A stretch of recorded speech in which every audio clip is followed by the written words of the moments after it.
Good evening. Ayan, so ang oras ngayon is 6:26. So ayan guys. Guys, meron akong ipapakita sa iyo. Habang palabas ako kanina sa bahay, pinuntan ko yung friend ko dyan sa kabila.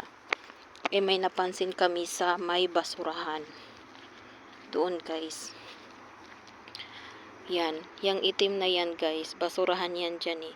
Meron silang tinapon na cabinet guys. At ito yan siya guys. O diba? Tiningnan ko siya guys. Tiningnan namin siya, wala siyang sira. Okay pa talaga siya guys. So ayan. Kinuha ko talaga siya kasi hindi naman sira. Walang sira guys. Ang bago-bago pa talaga niya.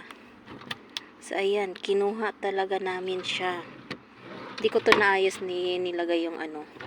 Mamaya ayusin ko yan siya. So ayan, gagamitin ko to guys. Ilalagay ko siya sa kwarto. So ayan.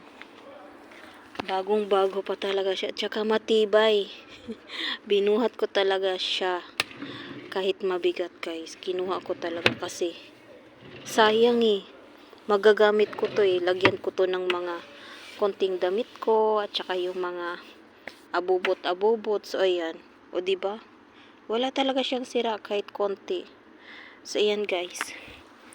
Ayan guys, thank you for watching. Ingat po kayo palagi. So ayan, good evening everyone. So ayan.